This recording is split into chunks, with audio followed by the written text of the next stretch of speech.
All right, guys, Talkin Tek is back.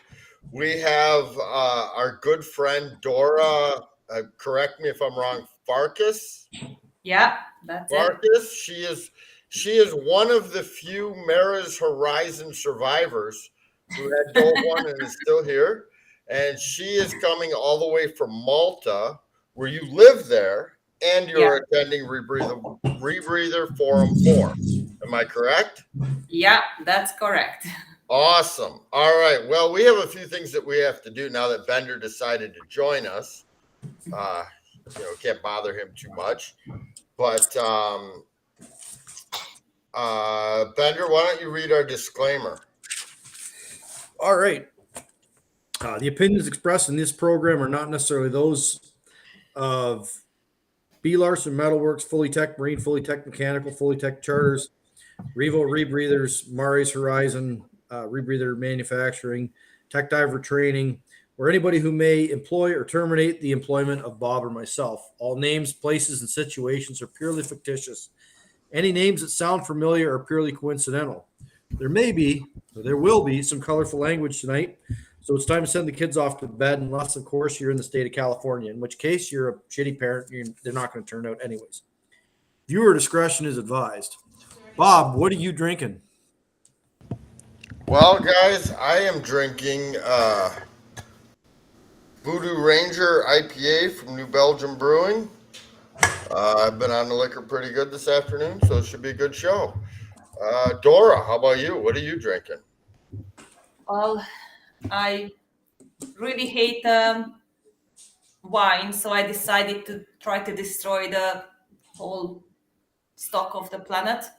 I'm working on it. I'm doing very well, I think. Good, So good, that's good plan. Rosé d'Anjou this evening. Nice. How about you, Bender? Oh You're no! drinking the tranny fluid. That's what you're drinking. What What's is this? wrong with you? Do you instantly turn gay when you start drinking that? I don't want to talk about it, boys. I don't want to talk about it. What's with all the glitter around you now? And Jesus Christ. It really tastes. It's just, it's awful. So, Yep. Nope. Shame Nope. on you! Shame on you! Shame on you. Shame! Shame! Shame. Shame! Drinking tranny fluid. Jesus Christ. All right. Well, let's get started then, right? here we Bender? go. So you're in Malta. It's Rebreather Forum. We kind of put this one together. Like this one was planned way in advance. Of course, is in typical Talkin Tek fashion. Yeah, like 2 days ago, Yeah, that's pretty good. message me. That's Yeah. So actually just pretty good. so everybody knows, it's 2 a.m. here. Oh, So we just perfect. finished the Rebreather forum like from the morning, 8:30 until like 6. And then I had to sort out some equipment because we start diving on Sunday. Then I came home and then I was planning to sleep a bit, but I just decided not to. So Salute. Well, so Stratus Koss, he came on live on the same time zone about a year ago. And remember that Florin Huber dickhead who bailed on us about 10 minutes before showtime? Oh yeah. Then we had to get Ed Sorensen last minute, who Yeah. Ed's like, yeah, I'm just gonna get out of the water and brush my teeth. Like he replied to the text through his shear water or some shit, and he was on the show. So thank you for coming on. Thank you for staying up late. So I guess Forum, I guess before we get started, we should kind of explain how we met Dora and Steve. These are friends that we met on our Talkin Tek, getting trashed and trashing caves trip in Florida. If you weren't invited, it's because we don't like you. So, but we ran into you guys at Little River, and then I think I saw you the next day, and you realized where you recognized me from, and it was from this show. So you guys actually watched the show. yeah, And which is very surprising. You're one of the 4 viewers we have, and we kind of hit it off, and we drank a lot of liquor together, and we had a good time. And now you're on the show, and we're gonna come visit you guys soon. yeah. It's actually like just the viewers to know where is Malta. So it's actually a country like about 15 by 30 kilometer. I don't know what is it in. That's a tiny island. It's like Yeah, 1 mile it's by very 2 small. miles in It's very America. small. Yeah. So it just below Sicily in the middle of the Mediterranean. So by the location, we have loads and loads and loads of wrecks around the island because it was in all times like non-stop a shipping area, and during all like both World War, it was very busy here. That's awesome. So, Bob, do you have some pictures? Are you still working on getting those on your computer? Or No, I got some pictures we can pull up. Let me. I'm gonna hide my. oh, well, that worked out. Bye. So first, I would like to credit the photographer because of this loads of time what I had to prepare. I just quickly get one of my friends, John Borch, who is a local photographer, and these are his pictures because these are easy to showcase, much better than mine because I'm with a GoPro normally. So we have wrecks ranging from literally the shallowest one is actually a World War II one from 6 meters up to, I think 120 is the deepest one. So yeah, submarines, airplanes, all sorts of wrecks. Yeah, that's the plane. And there is a huge tech diving community here because pretty much everyone like start to go deep from their open water course. Pretty much. Maybe waiting for the advance. So they all start with deeper diving, and after a while they realize like maybe it should be do something else.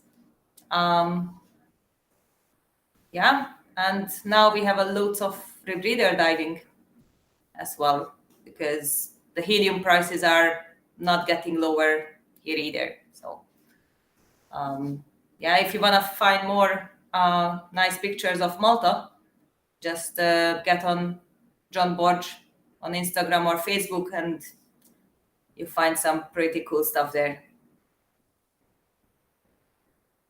Oh, the most photographed staircase in the world, probably. It's actually a 40-meter wreck. Yeah, that one. That's a destroyer. That's a World War I, 67 meters. Yeah, that's our 34-meter deep El Faroud tanker. So you can literally dive wrecks from shore up to like 40 meters. And then, yeah, then you get on the boat and then pretty much you can get down, well, 120, as I said. And every year they're discovering more and more and adding to the diveable wreck list. So, yeah, I'm not sure I sent that picture though.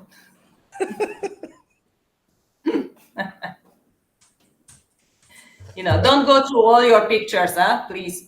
I don't know where that one came from. I don't know. Well, it looks beautiful out there. So what kind of water temperatures are you dealing with? The coldest is 15 Celsius. It's like what? 49, 50 Fahrenheit. Okay, so it's warm. That's the coldest. And it gets up to like 28 in summer, peak summer. So from January till May, like it's a bit cold and the surface starts warming up. And then in summer, it's literally, you go down, you can't wait to hit the thermocline. You're begging for it because it's so hot. And then you come up and then you don't need to invest in heated undersuits because it's like it throwing you in a hot bath for the deco. It's brilliant. Well, the diving looks spectacular. Yeah, very bad visibility. Like if it's only 15 meter, like the locals just say like, we can't see anything. It's zero visibility. It's very murky.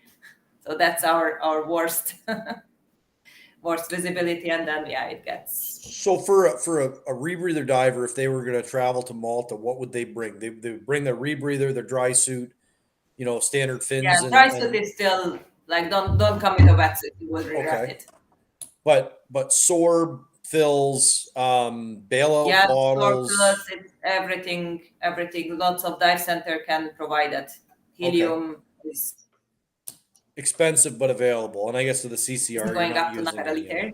So its CCR is fine. And then you get bailouts and everything. Lots of dive center they have like prepared bailouts, and then you can just rent, and then you pay for the guy. It's depending on the dive center how they do it.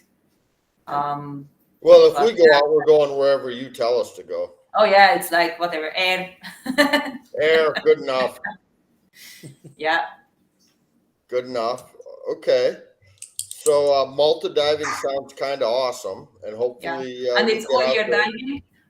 The boat dives usually don't run through the winter, because the boats are out of the water for maintenance. So okay. So when's a good time to come out there? The winter is like January, February. That's the winter. If we came so out usually in December, you can still find some boats in the water, especially if you book it in advance, so they leave it in the water. But it can be windy, so the weather is a bit unstable. And then from March, they start to get back in the water, and then you can start diving. But because it's a tiny island from shore, you can literally dive all year round. Because if it's windy on one side, we just drive to the other one and just dive there. So how is the nightlife on the island, and restaurants and just things, touristy things? Is it when we're done diving, so what do we do? Just sit around and drink, or what do we do? The history starts like they literally have the oldest self-standing building, like megalithic temples from like 3000 BC. Wow. So literally it's every corner you find something, and sometimes it's just laying around because they're just some other prehistorical thing here. Just there is one like little temple remain in a garden of a hotel. They build it around it, and they just have it. Oh, by the way, there's a prehistoric temple just in the middle. That's pretty cool. They don't have much space, so and then the Knights of Malta built like fortified the island, so there is a lot of watchtowers around. Then World War II pillboxes just all over the place. So it's a lot to see because it's a country. It's not just a holiday destination. So you find pretty much everything. So during the war, was Malta occupied by the held by the Italians then, or no, the British? The British held Malta. Okay. Yeah. So it was always, because it's so tiny, it was always conquered by someone. Right. Yeah. So they had the Arabs. So the language is coming from the Arabic, like about 70%. Okay. And then, but they are like pretty much the only country which like speaking a Semitic language, but writing with actual letters, not with the forms and dots. Pretty stuff. Yeah. And they are Christian. There is 364 chapels, churches, and stuff around in this tiny island. So in every day of the year, you can visit a different one. That's about 364 too many. We're gonna get to the church, Bob. On the last day, you can go for Oh, you guys are getting me into a church. Come on, don't be ridiculous. Oh yeah, definitely. I feel a bit like the Devil's Advocate, when Al Pacino walks into the church and trying to touch the holy water. Yeah, that's me. I'm going in and starts like screaming, and you're like, no, I'm not. No, I can't do that. I think if Bob can get a Canadian kicked out of a Mexican restaurant by the High Springs County Commissioner, we can get Bob kicked out of a church in Malta. I think that could happen. Oh, I can get kicked out. Yeah. No, it doesn't take long. Like if you start misbehaving, they just say like, "Thank you." Time to go, boys. They give you one of these. I think they prepared. And then- Oh, look at that. Talkin Tek, genuine Talkin Tek fuck off cards. yeah. We can think of a few people you can hand those out to at Rebreather Forum. So, Rebreather Forum, how's that going? Tell us about it. It's really, really cool. So I actually prepared because we all get, for the registration fee, we get a nice goodie bag. Yeah, you want to know what is in the goodie bag? Sure. Yeah. Okay, so Is there a bottle of Liquorman's? no, nothing that fancy. Oh, they A suck. nice soft catalog. Like, Oh, look here, buy our shit. yeah. You think there is any other rebreather in it, in the catalog? No. Just Dive Soft. But you also get a Dive Soft. Oh, that's fancy. Lanyard. Very fancy. Wow. A Dive Soft. I don't know what is it. Remove keychain. before dive. Remove before dive. Okay. All right. What else we have? What else did Dive Soft give A you? Dive Soft rubber Oh, duck. a little rubber duck. Okay. Let's see. They what do else. make a pretty kick-ass analyzer. They do. I will give you Oh, that. that's a 2x little Pin. A pin. pin. Yeah, yeah. Okay. So it's actually quite.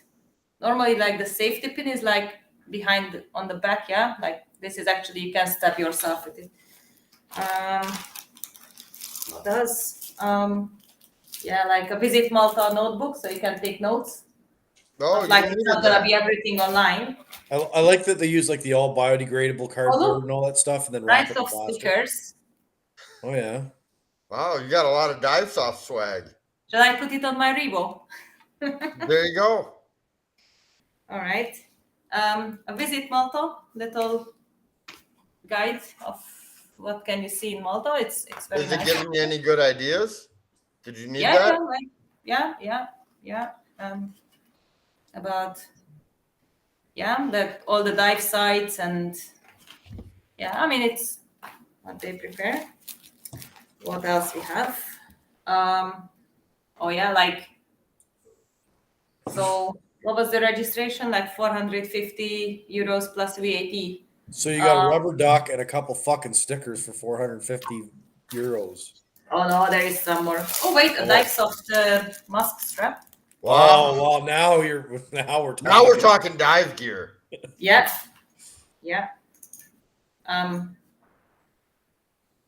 I'm not sure. RF4, another keychain. You have a lot of. Can't have enough of those. Yeah. A Scuba Seeker sticker. That's a liveaboard in Egypt, or like a dive center in Egypt. Dive Soft arrow. Oh, fancy. This is turning into like the pockets contents. Friggin' Yeah. This is from your good friend. oh, dirty old Pete. Dirty old Yeah. Pete. Truck Lagoon, Palau. Pete gave you postcards. So you have to, go there and then you can send. Let's see what else we have here. A pen, so you can write your notes. That's actually Visit Malta, not Dive Soft pen. And I think, that's for you, Bob. Uh-oh. Every participant got. What is this for me? I'm scared. Oh, you gave out ball gags? Why are you giving out sex toys at the Rebreather Forum? It was actually your friend was talking about it a lot, like how this can save your life. Oh, I know he was talking about it a lot. He told me all about it, and I gave it right back to him. So you should have come because this now you would be convinced. Like, Otherwise, I'm not going to survive. Oh, Jesus. Now it's that kind of show. We're going to get pulled off of YouTube. yeah. And actually, that's one. useful little thing, like a pre-jump checklist. Okay. So this actually my favorite story so far of the Rebreather forum. So we had a nice presentation about safety and like how can you avoid like common problems, and there was an actual survey, like how many people using checklist and how many times like they actually encounter a problem, and then it came like people the longer dive on a rebreather, like over 5 years, that is literally the less they use checklist, and they actually all of them, like 50% more or less, say like they had a situation when they actually had to bail out. It was a really interesting statistics. Actually Pete created this little checklist that you can just keep it with you, and literally a few steps. So it was like a good presentation about it. That's a really good idea. So after the presentation, so what is on this checklist? Like, is your handset on? Is it the correct diluent, breathable, PO2? Is your diluent on? Is your O2 on? Like actually check the pressure gauge. Is your bailout okay? Is your dry suit connected? Okay, now you can go. Yeah, so that was kind of end of presentation. And then we get to the questions. So there was this person in the audience, which not gonna mention any names. Let's hear it. Came up. No, She- Larry said names are okay. You were there. She's saving the name No. for Fuck Off Friday. No, not gonna mention any names. But he was asking about the human factors of. Oh, okay, we got you. Yeah. So he started to go on like, but what about calibration of the gas, and then comparing your gas with your body and your body checking your. And we were all looking at like, this is a pre-jump list, not a build. Like he was starting to talk about like a building check, and it was like, no, it's just before you jump in. And it turned out like that person, I didn't know, like he's literally not diving rebreather. He had a full presentation before about human factors of diving and stuff. I don't know if you heard about any presentation from. Well, so you bring up a great point, and it's actually one that John Bernot brought up with me a couple of years ago, and he was quite wound up about it as he showed me. Oh, wait, just to finish that thing. Oh, sorry, go ahead. Yep, go ahead. Yeah, so Pete was like standing up, like kind of, we just looked around like we don't even understand the question. And then he was like, but is the font fine? Like, you want me to change the font on the checklist? Like, right, the size of the letters are okay, or is it better breathable? If you want to give any other tips. And he was just this, like, just he literally got like a massive like clap from the audience. Like, it was bad. Like, that was one of my favorite moments, and it's all recorded and it's all gonna be released. So I really hope it's gonna be there. Oh, we'll have to. That was. So if there's a guy doing a presentation and you have a question, Bender, would you just put your hand up? Even if you have to hold it up for a full hour, you can do it. Bender's done it during a presentation. Just putting that out there. Kind of angered some people, but that's okay. So John Bernot brought up a great, what I felt was a point, and I guess it can come back to human factors. And he pulled out the Meg build sheet, and the Meg build sheet has like 77 fucking points on it. It's ridiculous. And I'm all about checklists and build sheets and stuff, but when things become so cumbersome and in such a fucking catastrophic order, it really becomes a nightmare. And when it's a nightmare, people aren't going to use it. So I like that checklist because it's pretty short, or that pre-jump checklist, because it's pretty short. If you've done your build, then this thing should catch those little things. And if it doesn't catch the really little things that may matter to the success of the dive, but don't matter to the survivability of the dive, does it matter that your primary light is plugged in? No, because you're going to descend. Your light's not going to work. You're going to have to come back up. You're still going to live. But if your dry suit's not connected and your O2's not Or on, oxygen is you're- closed. I was like, you're quite probably fucked. And Yeah. so I like that Pete's gone back to like, these are 5 things that kill divers all the time. Do the fucking voltage in his backup lights, is that a contributing factor to a fatality? Find me And one also, if you fatality do like that was a contributing factor. way too long checklist before you jump in, when you're wearing everything already, Right. then you dying of heat many places, even if it's especially when you dive in cold water, because then you have a loads of undergarment, dry suit, and like you're almost fainting. Maybe the boat is like moving around. And we're talking about what's in our short, and you just want to jump in the water. and we're talking about how many line arrows we have in our we're talking about how many line arrows we have in our right pocket for a fucking shipwreck. Yeah, I saw what is in my pocket. How many spare bottles of Liquormans and beer you got in your pockets? Yeah. And The shear water, 19 backup fucking shear reels. water, and the backup shear water. We got to have like 9 shear waters. That's right. That's right. You know where to Yeah, buy so them. guys, if you haven't seen how to properly go through your pocket contents with your dive buddy, go check out the YouTube channel. It's very informative. And like and subscribe. All right. We have So- like 6 subscribers. We need at least 6 more by the end of the week. So step it up. These great dive Well, now podcasts I are already outstatting give- us. Oh, The we're present clearly better than the Great Dive Podcast. So after provided like already a present for Bob, like I prepared something for Vander. Oh boy, she's going to take her clothes off or something. I hope so. Oh fuck! Don't touch that.